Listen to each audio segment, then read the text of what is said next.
Explaining entertainment, keeping you ahead of the culture curve is what we try to do each and every day. We hope we're doing a good enough job at it. If we are, click that like button, share, subscribe, and you can stick it to the algorithms. When you click it, we're talking about the notification bell. And we do covet your comments here. We really do read them. We really care what your thoughts are. This is not just a conversation in an echo chamber. We want to know what the audience believes. So we're so happy and excited you're here. Share with us your thoughts. Also with us here today is the Script Doctor, first time on the channel. It is such a pleasure to have you on. You have areas of expertise that I am excited for all of us to get to enjoy today.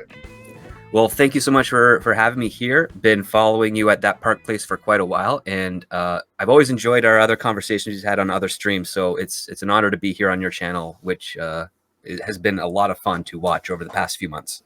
Sure. Now, we're expecting that Park Place to be a much faster, bigger, and all better website very soon. We're actually in the process of migrating the site over to new servers. And so we're excited about that. Also, ladies and gentlemen, before we dive into this conversation, please note that on March 23rd, we will be debuting a brand new live show right here on the WDW Pro channel. Again, that will be Thursday, March 23rd, the Pro Show, 5 to 7 p.m.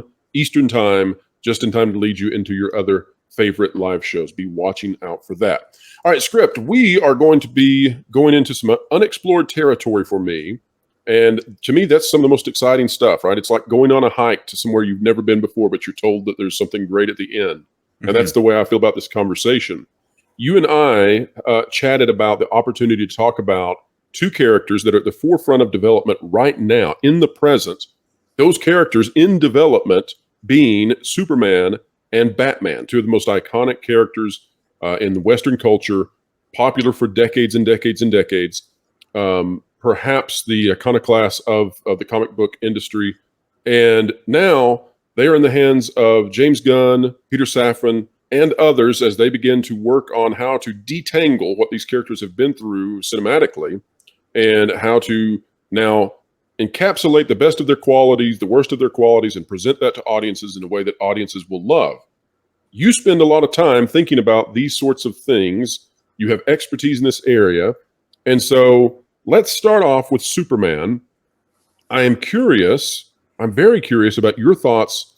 What is it that makes Superman alluring, that makes that a character worth continuing? What is it? What's the secret sauce of Superman? Well, one of the aspects that I've always been drawn to with Superman is his super level of responsibility. He is a being on this planet who has powers unlike anyone we've ever seen before, and he doesn't abuse them. He could if he so chose, but it's not in his nature. It's not part of his upbringing, and I think it's that level of responsibility, that eagerness to help and to inspire, but something that's very, very part of Western values is he doesn't rob people of choice. And that's kind of what makes a hero is they won't remove choice from you. They'll give you options if you're trying to do something wrong. And they'll be like, listen, this is the good path. This is the bad path. I'm encouraging you to do the good path, but I can't compel you to do that. It'd be disingenuous. It's like when a parent orders their child to apologize when they've done something bad, but the kid doesn't want to. And so they do it. And you're like, that doesn't feel like a meaningful apology, but you acquiesce because they said the words, let's go deep. Script. You ready? Sure. So then what you're saying is that Superman, that at least part of the secret sauce there is that it's an affirmation of free will and the choosing to allow others to make choices and navigate their own free will, and that Superman in doing so is electing to take responsibility by limiting his own self. Is that correct? There's that aspect to it. You're definitely scratching the surface because oh God, if we're only scratching the surface, where is this going to go? It's crazy because Superman's character is really predicated on just core values of, not literal brotherhood, but it's like, respect your neighbor, earn courtesy, earn respect with others, understand that they have their own lives, their own point of views and whatnot. And so long as they're not in doing something harmful to others for their own personal gain, they can be relatively left alone. But the other part too is that Superman doesn't go out of his way to sort of uh, stop evil. It's like as soon as evil starts to make itself aware, then he'll get involved and help. But primarily, he's more like a first responder in the way like a fireman is. If there's a disaster coming, he's going to go and render assistance and help in ways that humans can't do normally, because that's more important to him, because it's nature versus man as opposed to man versus man. When man versus man occurs, that kind of hurts Superman because he doesn't understand why. Well, I mean, yeah, he doesn't understand why bad people do bad things, but he understands the details of like, okay, they're motivated by greed or power or whatever, but he just doesn't understand why that's important. Like he Why does finds, he not understand? because it's a very superficial thing to want power. What does power mean, right? Like Is that it's because he already has the power, and so he understands that? some argue that, and that's a good question. For him, he doesn't even believe that he's like a god, even though he's told it many times. And that's something that's he just feels like he's a normal guy who's got these special abilities and he can do something to help. And that's his point of view. That's his perspective. And the way he looks at it is like, well, if we have these abilities, have these skill sets, regardless of whether it's money, genius, athleticism, what have you, pay it forward is kind of things like that's kind of his modus operandi. Now, a lot of And this sounds very much like traditionalist American ethos from decades ago. Is that as a result of when Superman was created and the reasons for Superman sort of evolving through those decades of development? Or is this something that rings true universally? I think it's a little bit of both, because the universal truth of it is something that we as a species discovered, but it took many, many generations to do so. With regards to Superman, it's a homogenization of Western values, because Joe Shuster, it's a Canadian boy from Toronto who moved to Cleveland when he was about 10 years old, met Jerry Siegel, and the two boys had a lot in common. And Joe would travel back to Canada to visit home, and he was inspired with the Daily Planet because there's a newspaper in Toronto called the Daily Star. Sure. And Toronto was coming to a big bustling city at the time. It was getting pretty big. And then when he would go back home to Cleveland, his new home there, he would share stories with his best friend Jerry, and they came up with fun little characters and stories. Their initial character of the Superman was actually a super villain, very much in the Lex Luthor's type, bald, maniacal, super genius. Didn't really play well, but then they went the opposite way. Well, what if he's not a genius, but what if he's got they learned about evolution and the fact that, in maybe a million years, humanity will be able to run super fast and jump super high, and they'll have impenetrable skin. It's like, he didn't start off with quite the portfolio of powers he has today. Is that right? That is correct. It was very basic stuff. They didn't have like super breath or heat vision or even flight at that point. He's a little bit like R2-D2 now. R2 will just pull out any tool you need from his little crevices. So exactly. But while they're developing him, they drew from the story of Moses, where as a baby he was put in a basket and sent down the river because all the firstborn were being killed, and his parents wanted to save him. So they took that and applied it more in a science fiction realm, where you have Jor-El and Lara, knowing that Krypton is about to be destroyed, build a rocket ship, place their newborn child inside, and send him to the one planet where he could live amongst them without people really knowing, which would be Earth. But when you delve a little bit deeper into that, you realize that there's actually a lot more to that origin than just the parallels to the biblical story. So you have Jor-El, who is a scientist who has discovered that Krypton is going to be destroyed of its own age and whatnot, and the entire society is very much in disbelief of this. They can't come to terms with it. But Jor-El is so certain. Is that symbolism related to the plagues of Egypt? Is that what that is? One part, but it's also in regards to the fact that sometimes a government will ignore the truth to hold on to power. Sure, absolutely, yeah. Which is very, very ahead of its time at that point. Which, by the way, would then go along with the idea of the Pharaoh who holds on to power, that being the Israelites, right? Yes. To deny the facts that are at hand in order to secure your own vanity, so to speak. And so what Jor-El is looking for is, he's like, okay, I'm going to send my we have a matter of days. The only one that can survive is my child. Where can my child survive? Knowing that statistically speaking, wherever he lands up, he'll probably be completely alone. He'll have no means of food, no means of surviving in any other world if it were similar to Krypton. But he finds this one blue dot in the universe where not only is the species physically identical to Kryptonians, but a baby, if they were lost in the forest, especially a Kryptonian one, would never be harmed.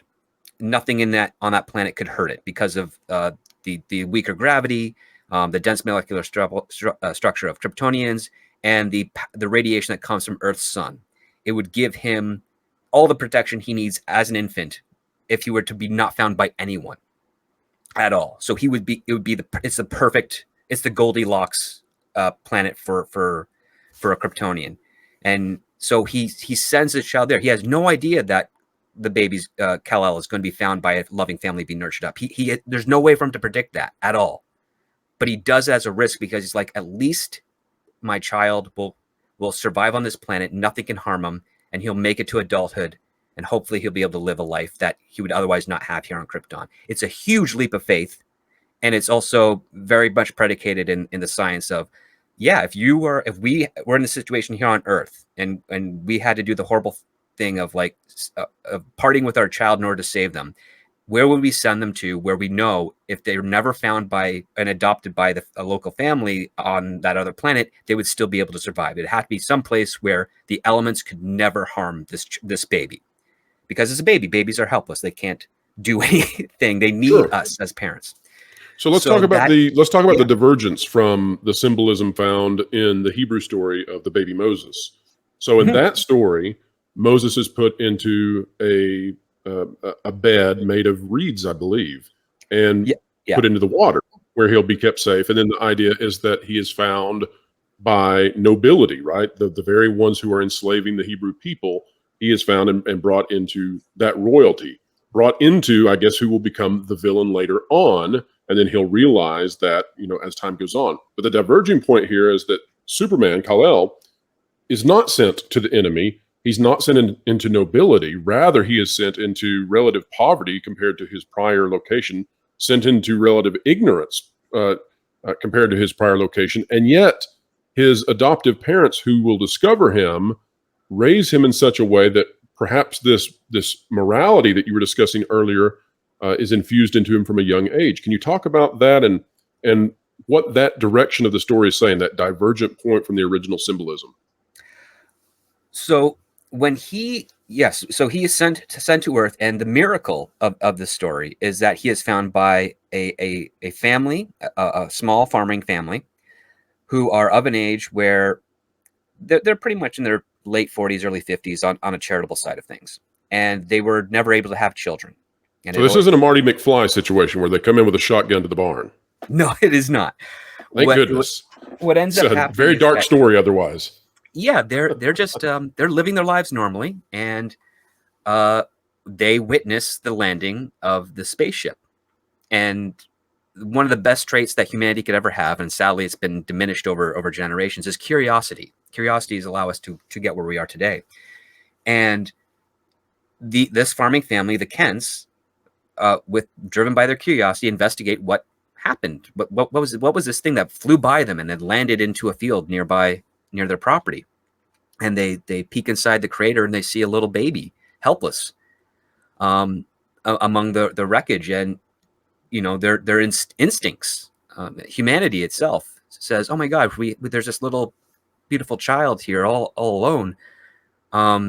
Where are its parents? What's going on?" And through the evidence around them, they realize something is amiss. It's clearly been part of this object that crashed Earth.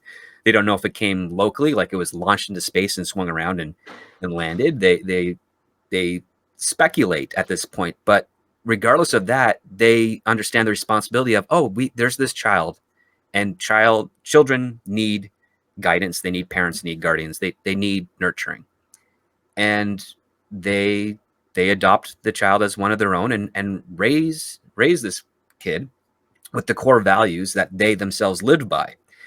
And what's interesting about the core values is that they're not entirely fueled they're fueled by Western values. So it's a mix of Judeo-Christian values and also just normal independence mindset as well. So it's a very large canvas of thoughts and Would you morals. say that the rural nature of where they live plays a part into those values that they instill?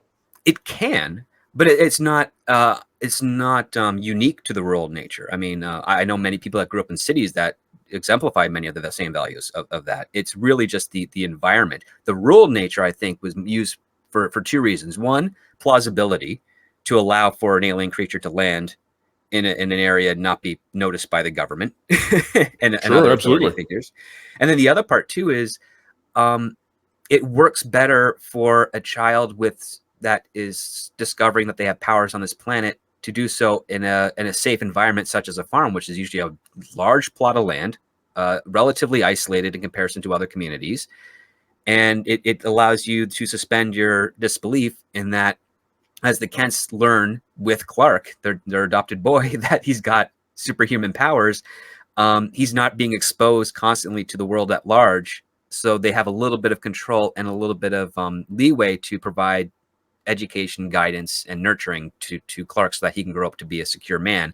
Whereas if he were found in the city and all of a sudden you have this toddler running at super speed along the park, people are going to notice, and people of nefarious means are going to get involved and want this kid for whatever purposes they want. So for a story function, it's basically playing into the miracles that I mentioned earlier of Jor-El sending his kid somewhere where he has no idea what's going to happen to him in the future, and being incredibly lucky to be found by loving parents, and furthering that luck that he's in a rural area where dense society is not going to be able to observe the strange powers he will display as he himself discovers them. And that Part of why I helps. thought the rurality, I don't think I've ever used that word before, but I'm enjoying getting to use it.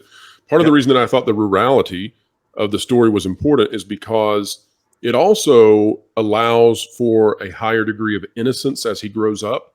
And so I think that's a great juxtaposition whenever you have a character who is raised in innocence and then they face the evils of the world, and then you give them powers on top of that. That means that they can deal with those evils in ways that may seem to be just and righteous in the moment, but with maturity, you realize, well, that actually isn't a good idea to go to stomp out evil in every place you find it with all the veracity, because then the question becomes, well, where does that end, right? And it can end with authoritarianism. And so I've always thought that was a great way of putting him into a place of innocence. And also, I think the rurality matters because if you think about that time frame that these stories originate from, being on a farm out in the Midwest would also tend to mean that the parents that you have would instill in you self-autonomy, and you've got to be able to sustain yourself in ways that you wouldn't have to if you were in an urban setting. So there is no 7-Eleven, there is no Walmart. You're out there in the middle of nowhere. You've got to learn how to grow up and be fully mature at perhaps a younger age. Any thoughts on that? Well, you're definitely yes. The rurality requires independence and also planning ahead. When you're in a dense city, if you forget to pick up something at the store, you can just go do it because it's close and nearby. When you live out into a farm and it's maybe an hour, 2-hour commute, it really hurts. You learn your lesson beforehand not to forget. You think there's a connection there with the Luke Skywalker story and why that connects so well? Is there something about this level of innocence that maybe we romanticize on a deeply fundamental level inside of our psyches? Well, the idea of the level of innocence in the rural setting is that you're giving more time for the child to mature at their own pace before they are exposed to the dangers of the world.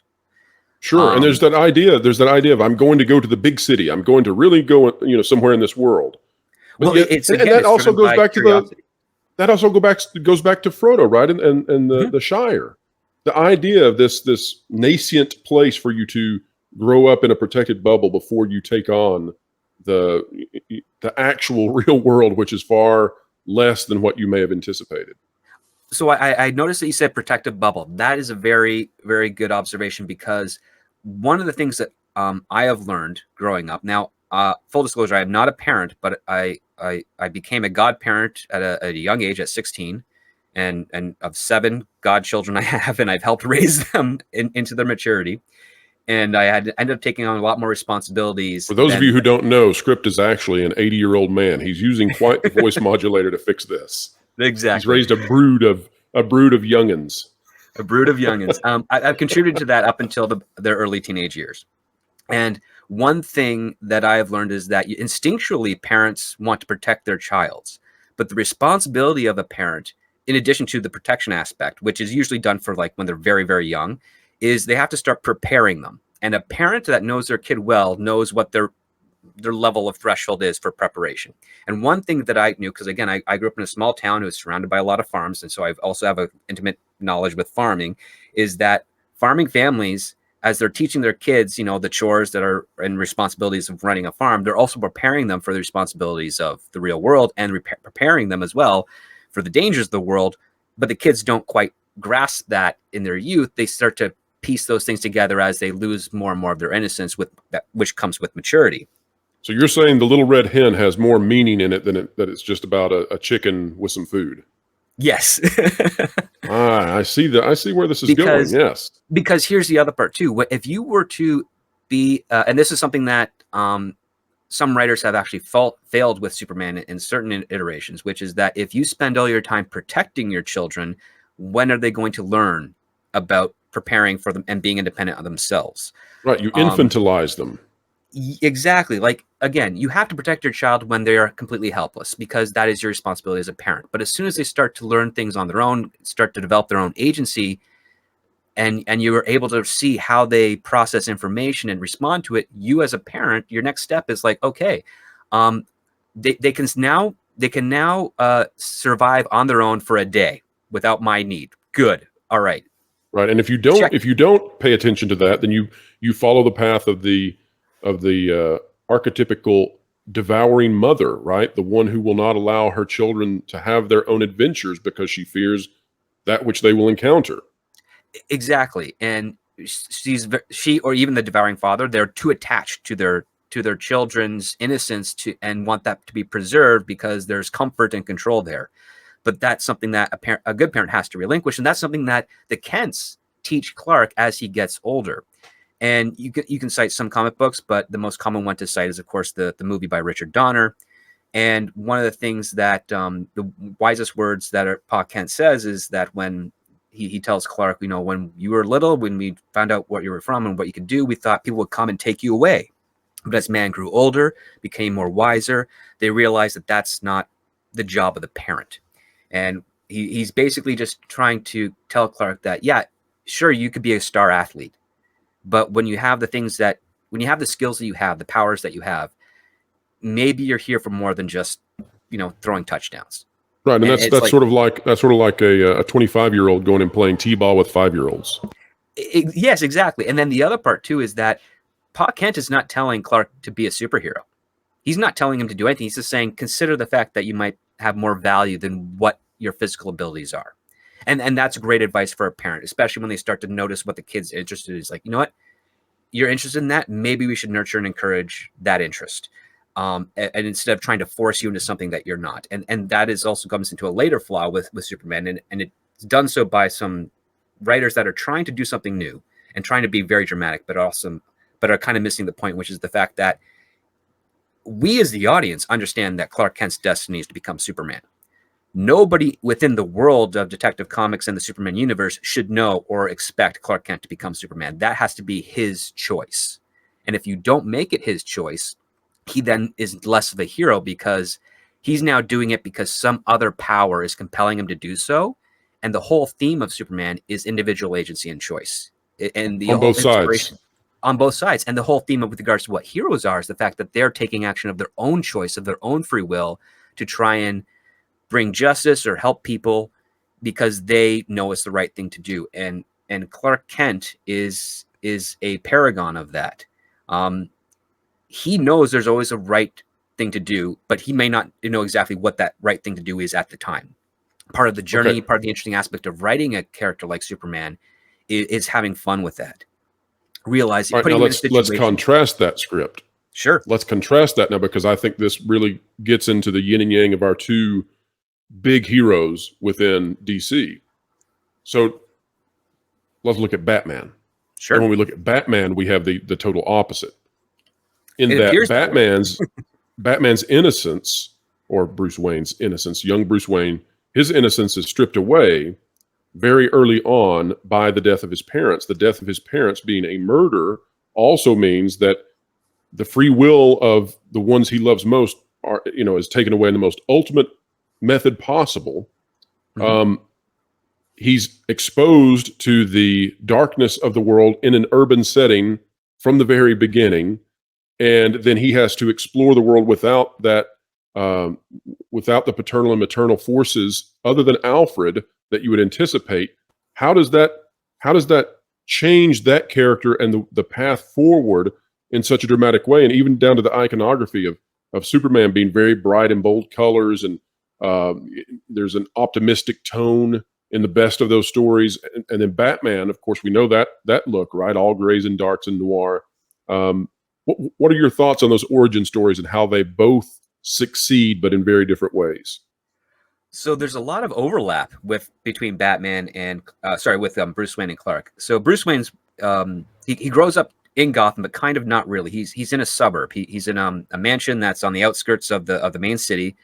So he's got, like Clark Kent, a little bit of isolation growing up. And his parents are well-to-do. And again, farmers, especially before the corporatization of farming came in, farmers were really well off unless they were not good with business. Were the Kents portrayed originally? I don't know this history. Were they portrayed originally as being impoverished or middle class, or what were they portrayed as in the earliest stories? In the earliest stories, it was a farming family in Kansas, because in the very first issue they don't really go into the parents and stuff. They haven't. Joe Shuster and Jerry Siegel hadn't really figured that out at that point, but that came later. So they were just considered like a typical farming family in the Midwest, in Kansas in the 1940s or so. In some interpretations on television, they were seemed as impoverished, but growing up in a farming community, and there's very little distinction in how farming was done between Canada and the United States, especially in those regions. Yeah, it was hard. It was hard. How it's not unlike each other. Yeah, it was hard and harsh, and it required a lot of dedication. But if you're good at it, and if you had a family farm that, was a proper family farm, you're not impoverished. I mean, the only way you'd actually be financially hurt is if the weather doesn't turn in your favor and you are devastated by natural disasters or whatnot. Well, script. The reason I laugh there is yesterday we had a video on an article out of USA Today that was criticizing Walt Disney and Song of the South and claiming that the portrayal of the Uncle Remus character there is upholding slavery because he looks disheveled and poor. And therefore, but he's still happy. And I just had to laugh about that because it was like, no, you have no conception of what the past was like and how hard it was. You need to go read some Thomas Hobbes. Everybody was poor. Nobody had air conditioning.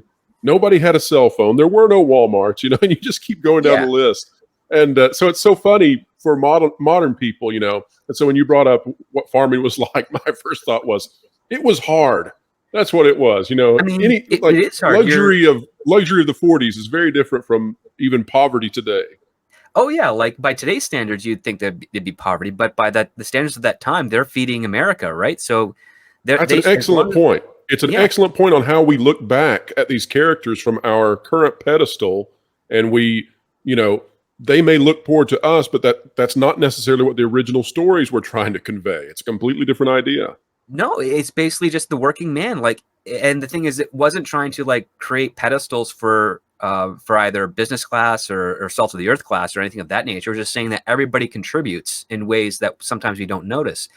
And the only farmers I have met that were really struggling financially was when they had to deal with lawsuits from big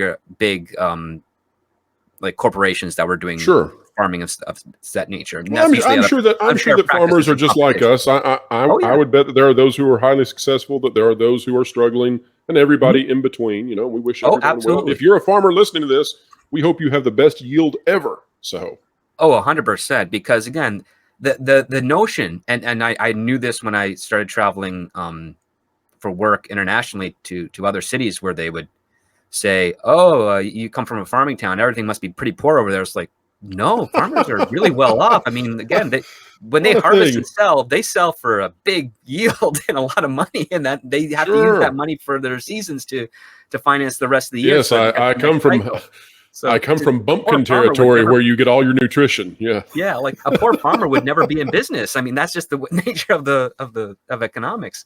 So yeah, Let's get back to Bruce Wayne though.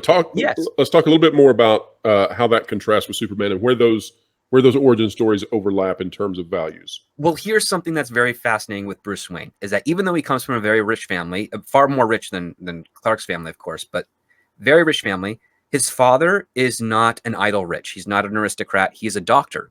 So he is contributing to his community through medical practice. So that shows that it's the money doesn't necessarily make the man. And even though he has money, he is learning skills that he can pass on to other people and use to benefit other people. And he's not part of the industrial medical complex or anything of that nature. In fact, he starts up a clinic, and when he is murdered, a colleague and friend, Dr. Leslie Tompkins, takes over the clinic and dedicates it to him. And it's a free clinic that anyone can come into to be treated without without worrying about financial their financial status. I'd have to know how the books work on that one, but I'm following along still. Well, I mean, it's partially funded by the Wayne Foundation too. Sure.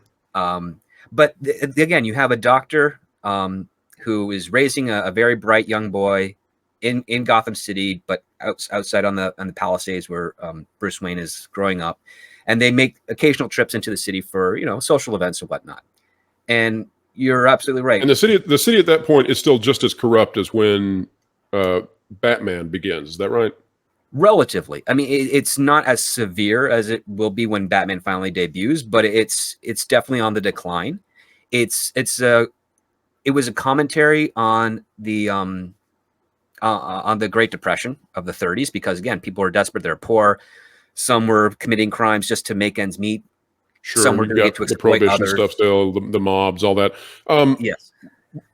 I'm assuming it was based on New York. Is that the city that they used as sort of their premise? It's mixed. It's mixed all over. Some say New York, some say parts of New Jersey, some say parts of Chicago. There's a lot of influence from all over the place. Even Detective Comics has been contradictory. Sometimes they'll be like, "Yeah, he's out on the East Coast." Sometimes they'll be, maybe he's a bit further in, right, further inland. They never really make it. Never really confirm it for too long. And so let's explain to the audience. So how does that work in DC? Do Metropolis and Gotham, do they exist along with other American cities, or is America very different in that universe of fantasy? How does that work? The correct answer is yes. Whoever yeah. wishes to use it in whichever way they need. How's that? Pretty much. I mean, there are fictional countries that mixed in with real countries. The geography is very ambiguous, deliberately so, because again, they sometimes they'll use real Middle Eastern countries. Sometimes they'll make up their own. They'll make up their own cities, and they won't be very specific on what state they're in. Sometimes they'll say they're on the East Coast for certain stories. Then later, someone will write a story where they're on the West Coast, or sometimes they'll write a story in the middle America. There's a period for a long time where Metropolis was actually almost a capital city of Kansas, which didn't make much sense. Right. So this is sort of like Springfieldology then. A little bit, yeah. But it's really just down to the fact that whenever a writer comes in, they make the location suit best their needs for the story they want to tell. So they kind of manipulate the universe in favor of the characters in the story, which is a better thing to do than have the universe bend and dictate around to the benefit of the characters. They use it to try and make it more conflict. All right, let's use that as a segue here, Script. So Sure. Talking about how the writers use these things to the advantage of the narrative, right? All right, we're in a position now where these characters are being taken into a large new cinematic direction. We don't know what that is yet. James Gunn, largely held as being the chief architect of this, he said that he's not going to go into the origin stories, and yet we presume that these characters are going to be rebooted, refurbished, refreshed. If you are advising James Gunn, how would you go about explaining to him the essence of these two characters and how their origins matter, and how even if you start at a later point, not going back into the origins of them, how would you impress upon him that the origins are necessary in terms of having those in the back of mind when developing both Superman and Batman for cinematic release? Well, basically defining the type of origin you want to do for each character is very important. Now, the general one for Batman, also to dovetail into the loss of innocence, is that Bruce Wayne, when he loses his parents, he doesn't lose his identity. You're very astute in pointing out that he loses his innocence. And a lot of writers, more modern writers, try to argue that Bruce Wayne is the mask and Batman is the core. And psychologically speaking, that doesn't hold water, because human beings are a trinity upon a trinity. We have how we behave alone, how we behave in public, and how we behave with our families. And our behavior is, we modify our behavior based on our external inputs that we're getting. And would you say that trying to unify that trinity is seen as a virtue, or am I off base there? I think in trying to unify that trinity, they're trying to create more drama instead of actually exploring the fact that there's better drama in the trinity than in the duality or in the singular, because people are very complex. There's a reason the term three-dimensional character is more lauded than two-dimensional or one-dimensional. And with Batman and Superman, Bruce Wayne is the core, but he is not the billionaire playboy, and he is not the hard. So that would be the mask. The playboy is the mask then. The playboy is one mask, and Batman itself is another. They're both tools that Bruce Wayne uses to fulfill his mission of trying to tip the scales of justice in the favor of justice. And how does Bruce Wayne approach the idea of free will and autonomy and free agency, and when to step into that to impose your own values and virtues in a given situation versus Clark Kent that we've been discussing earlier? How is that different? Well, it's not too different, because traditionally in Batman comics and stories, when he confronts the adversary, he says, "Please give up. Stop what you're doing. Come with me. We'll get you help." These guys should be good friends. These guys should get along great. They are. They're best friends. They have way more in common than they have differences. The only thing that really distinguishes them is their visual approach. Wait a minute. Are you telling me they've already been teamed up in the past? Yes. I saw a story opportunity here. Oh well. Yeah. They are. Like, they have different methods of doing things, because again, Bruce Wayne does not have superpowers, so his methods have to be very much dedicated on using the shadows, using psychology, deduction, whatnot. Because Bruce, when he lost his innocence, it wasn't just that he lost his parents. He also lost trust in the system, because after witnessing his parents' murder, he also witnessed the fact that the police, one, couldn't identify or capture the murderer, and two, right, and that is the not just the loss of innocence, but then that is the loss of trust in the idea of at least earthly justice. Exactly. And then the other part too is, in some stories where he is arrested, he's not convicted. So now you understand. So now he learns the distinction that justice and the law are not always the same thing. And as you grow older, you realize that sometimes there's laws that are made that don't seem like they're very just. And Batman is a byproduct of that. It is a tool for Bruce Wayne in order to try and find a way to inspire people. Like, because again, one of the things that's very, very Western values is that society is molded by the people's demand to behave better based on informed experiences. It's not under compulsion. It's usually an agreement. We've come to this decision. We think this is right. We're not going to force anyone to it, but we agree that we are going to all collectively behave in this manner. But Sure. Just like when the 10 Commandments were brought by Moses in the story, the more plausible action is that in their journey across the desert over those many years and dealing with all the problems that they had, they'd realize, okay, in order to best avoid these problems, we should probably change our behavior. And they've done it through those 10 Commandments. The thing too about the 10 Commandments is that they're dramatically poignant, or else they would not last. So Exactly. whatever their origins, they seem to connect at a deep level with humanity to such a degree that it may have altered the course of our evolution of the idea of right and wrong and a code of conduct in a way that other um, early efforts to do so may not have achieved. I would say it's the most effective articulation of understanding the universal truths of our society, because it's really hard for us to believe that prior to being able to articulate those, that people are like, yeah, we're okay with murder. It's fine. Oh, someone was just murdered. Okay, I guess that's Tuesday.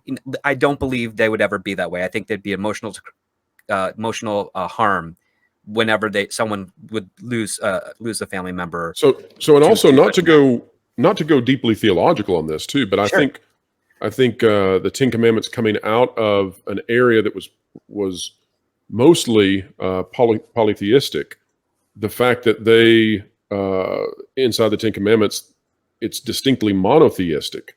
I think that has a major impact on the view of the world at large, because once the early Israelites, the early Hebrew people, once they adopted monotheism, then that spoke to there being a singular objective truth, and that fuels Western society in a way that other parts of the world were not, because Western society, of course, taking Judeo-Christian values, took to the monotheism idea, the idea that there is a divine principle that sits at the top of everything, and then that's how you can sort of navigate mentally to there being one singular objective truth in any given situation, as opposed to many. So you might think of like the Romans and the Greeks having all of these various gods, which are more like they're more like the characters out of Pixar's what's the name of the movie with all the little motions in it? I can't think of it off the top of my head. Turning Red? No, not no, Red, that's even worse. That's very worse. Everybody will know what we're talking about. There'll be a text that pops. But throw up the image of it. Yeah, it's got Riley, and she has all the little motions inside of her head. Yeah. But anyway, those are sort of, that's what those Greek and Roman gods are more representative of, right? They're more representative of these various emotions that we have, or the things that we see, the phenomenon. That's what we'll say. They're the phenomenological expressions of the world, and inside and out. Whereas the monotheistic view that comes through in the Ten Commandments is that there's a single divine principle at the very top of all. And so I think that when looking at the significance of the Ten Commandments, that may be the most important thing that's derived out of that, is that there's absolute singular truth sitting somewhere nested in this universe. And the other part too is that you're also looking at a core, a soul influence, or at least not a contradictory one of another part. So superheroes are avatars of an influence to do better, to reaffirm the moral guidance that we know to be. Do you think, Script? Now here's an interesting question that's popped in my mind. Do you think that the superheroes of today are sort of like the Greek and Roman gods of centuries ago, in that they represent sort of they're the representations of these phenomenological experiences inside and out, made manifest into characters who play out these roles and stories? Oh, it's clearly a modern interpretation of that, because again, right. Then we go to the theater, right? Yeah, we go to the theater and we sit and we watch these things, flash before our eyes. We participate in the myth. We participate in the myth, but at the same time, those Greek and Roman gods, they had a lot of drama between themselves. I mean, it's like they were not the most secure people, and Batman even with our modern superheroes, they have drama between themselves and their adversaries. So Captain America: Civil War. So we have those moments, but the thing with Batman and also with Superman is that they're dedicating their lives to be inspirational, and they're just doing it from two different points, but they're also, two different methods, but they're coming from the same core part, which is that we know there's injustice in the world, and we're dedicating our lives to trying to curtail and mitigate the tragedies that come as a result of this. But at no point are they using their vast resources or power to control and manipulate the direction of the people around them. Like Bruce, a lot of people argue, well, Bruce Wayne is rich. Why doesn't he just pay for everything in Gotham? And that solves the problem. Well, the problem isn't the money. The problem is the corruption. And if he starts funding things to try and, turn Gotham for the better, they're going to be subject to people that are corrupt, that are going to exploit that. So he'll end up being inadvertently fueling the very thing he's fighting against. So Batman is his tool to actually root out the corruption, expose it, have it face justice, have it be convicted and do its time. And hopefully, and this is the other part that's very common between Batman and Superman, is that those corrupt people, those criminals, are redeemed to be contributing members to society as opposed to plagues on society, because it's not you don't stop the evil by killing evil. You stop evil by making it unappealing as an idea. You thwart evil when people realize, you know what, hurting other people for my own personal gain, what does that say about me? That I'm like that seems like a short, easy path. And on top of that, if I get caught, I'm gonna get punished. Like it leads to a road to hell that some people are just too short, especially evil characters, are too short-sighted to see, or those that are perfectly happy with that as a result, so long as they're able to relish with the benefits. Some people just want to watch the world burn, right? Script. That's you also have that. Right. There's the idea that there are those who you might say they don't want, or that they're short-sighted. You know, they don't understand the hell that is waiting here on Earth if you just create it. But there are those who they embrace it. Mm-hmm. All right, and by the way, the trial that just ended this morning with the sentencing of Alex Murdaugh, if that's not the embodiment of that sort of thing, I mean, that was something else. I don't know if you watched it, but that guy was from his top to his bottom, every part of him was wrapped up in deception and getting ahead and egotism, narcissism, etc.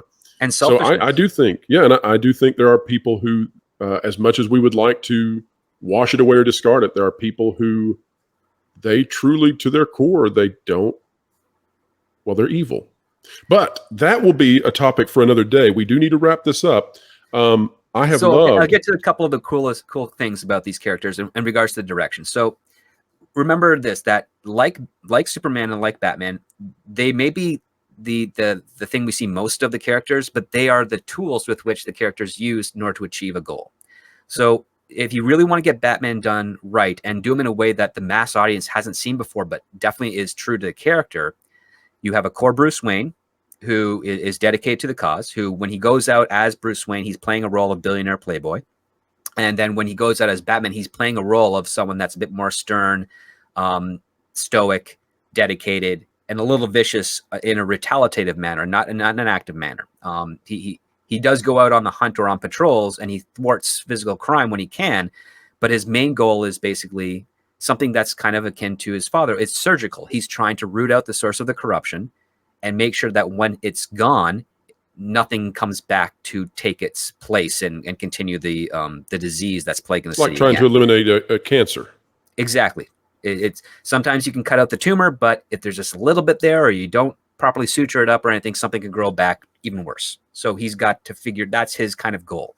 And he also has to do it with an end goal in mind. Dramatically, he'll be doing it forever, of course, for our entertainment. But within the context of his story, he's got to be on a mission realizing. Yeah. poor Bruce Wayne. He just continues to fight the fight for our own enjoinment, or for our own exploring that territory. He's the type of character, and this is the one thing with regards to heroes, and something to also inspire people that read them, is that if you give them a happy ending after achieving their mission, it ends up becoming the reward. Because again, even though they're not doing it for a reward, the universe should, within fiction, should grant them a reward for their dedication, even though that was never something in their sights. So Batman, eventually, one day, you could tell a story. It doesn't have to be the end of the actual character, but you could tell a story where he succeeds. Gotham is finally a normal city that can take care of itself, that the people will not stand for corruption and crime and whatnot. And he can kind of retire in peace and live the life that's very important to him, which is Batman wants a family. He creates it with, his ward, Dick Grayson, and adopting him and raising him, and bringing Batgirl into the team and so forth. So he's creating a new form of family, but that's the one thing that was taken away from him. And that's something he kind of wants to get back and make on his own, because if he is fighting because he lost his family, clearly family is very important to him. So it's something that he's going to want again in the future. It would be very antithetical to the character for him to abandon the very thing that inspired him to be Batman, to be Batman. Like he can't solely be Batman and so obsessed and dedicated, because what type of hero, what type of role model is psychologically damaged? It's a contradiction. So absolutely, many times they keep on leaning into Batman as he's unhinged, he's kind of crazy, he's too dedicated, he's obsessed, he's a nutball. It doesn't make sense because such behavior would be something that Bruce, as he got older, would realize would turn him into the very thing he's fighting against. So he would do everything he can to avoid that. But that doesn't say that he can't use that as a weapon in his fight against crime by making other people think that's what he is like, and gives him the advantage. If people think that Batman is unhinged and he's a dedicated, obsessive person, and the theatrics, that gives him the advantage so that whenever he does encounter a criminal, they're using that reputation to motivate, to feel their fear of him, so that he can actually better apprehend, stop, circumvent whatever nefarious scheme they're doing. But at the core, Bruce Wayne has to be a very secure, confident, mentally sound person, because if he would value his relationships, he would never try to distance people. Of course, there'd be conflicts and disagreements and whatnot, but everything he's doing is he's fighting because he lost his family, the thing that he loved most. So when he has that himself, he's going to do everything he can to ensure that it survives in this world of Gotham. And that's something, that's the key to try and really getting Batman back to the core stuff that of what he was, and understanding that he is this type of guy. Now on Superman's side of things, and you'll appreciate this, Pro. So Superman is Superman. He goes around, he flies, he saves people from disasters, he stops supervillains, but he also works as a journalist as Clark Kent. Now, even though his superpowers allow him a means to observe and listen to things that other reporters in his field can't, the one thing he doesn't have a superpower for is being a good writer. In fact, being a writer worthy of being hired by the Daily Planet. He has no superpower that gives him an advantage over that. And that's is he presented as being mediocre in that task, no, or is he excellent there as well? He's excellent there as well, but he didn't get there because of his powers. He got there because he had to learn and dedicate himself to understanding, how do I take this information I have learned, and how do I articulate it? That's a very clever tool that they used in developing that character. It is, but like initially he's using it because it's like, oh, if I work for a metropolitan newspaper, I can learn of disasters and stop them. But the other part too is, I mean, back in the time when he was created. In the modern era, you'd get the opposite. In the modern era, you get the opposite. But in the time he was created, you just wind up in all kinds of scandals that don't exist. If you want to be a reporter or a journalist in the time where you have an international newspaper that's probably at the top tier, you have to be an excellent writer. And isn't that funny script? How much the values or the actual approach to journalism, whereas that was seen as a very high level career for Superman to be a part of back in that time. You would never, if you were developing Superman today, journalists would not be at the top of the list of things to put him there and be like, oh, people really respect this guy. But think of it just beyond the journalist aspect. The skill for a journalist is that they have to be a good writer. They have to be able to convey the facts of the story in a way that people want to read this person's byline. And on top of that, when you have a prestigious company like the Daily Planet that is supposed to be the best in the world, the upholders of truth, justice, the American way, and also the freedom of the press and the Fourth Estate, First Amendment and Fourth Estate. Sure. You have to be a great writer. And Superman has no powers that ensure or guarantee he will be a great writer. So the most human thing for him that he can relate to is that he had to work to develop that skill to be worthy enough to be hired at the Daily Planet, which it's a very human thing. It actually connects him to humanity far more than anything else, because he has super strength. So he could work in construction. He could be an athlete and be completely fine financially. Yep, but he chooses something that's a great point. It really goes to the ingenuity of the people who developed this character originally. Yeah, it's all about him using his mind. He has to work hard to tell a great story in a newspaper. Truth, and in justice, a way that, right? Yeah, truth and justice. But on top of that, it's not easy for him. In fact, he has competition. Other human beings who are also writers and journalists within the DC universe can give him a run for his money. If we don't say the American way, some of the people in the comments are going to chew us out for that one. So we better say that was included as well. It is included, but again, that came as a byproduct of the Second World War, but it's also very true to the character. Let's absolutely. That's pro freedom propaganda, if you will. Sure. But again, that's what he stands for. That's what the character is known to stand for. But it's a very interesting aspect that with the powers that Superman has, he doesn't really have to be a reporter. He has super hearing. He can hear disasters all over the planet, but he does it because it connects him further to humanity. And it's also the one thing he does that doesn't rely, that he can't use his powers to get an advantage over. Well, and my guess is when they developed the journalist side of this story, that he did not have super hearing at that point. Would that be correct too? I believe so, because that's what he went. He went to the Daily Planet or the Daily Star at that time to be alerted of disasters and whatnot. So that was probably a later thing as they kept giving him the superpowers. Super hearing was probably a later contrivance. Exactly, but also the fun aspects that you also have in those earlier comics, especially by Siegel and Schuster, is that Lois Lane and Clark Kent would be competing for bylines and stories. And it's the one thing where Clark gets no advantage as Superman, because if you're a writer, and you'll know this, and I know this, sometimes you have all the facts, you know exactly what story you want to tell, be it fiction or factual, and you're looking at that blank page, and you're thinking, how's the best way I start this? And sometimes you can lose minutes, hours trying to figure that out.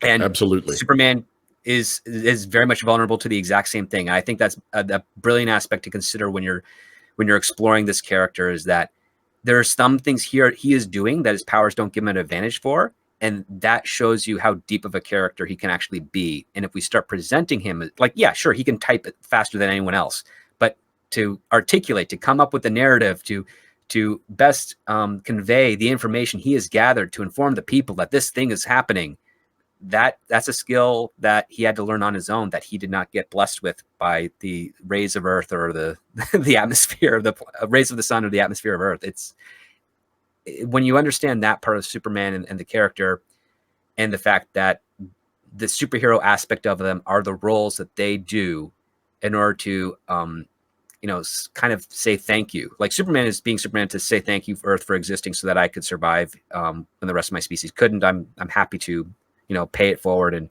and take the advantages that were normally here for my survival and use them to help spare you from tragedies that otherwise we would never be able to avoid. That's a very beautiful aspect.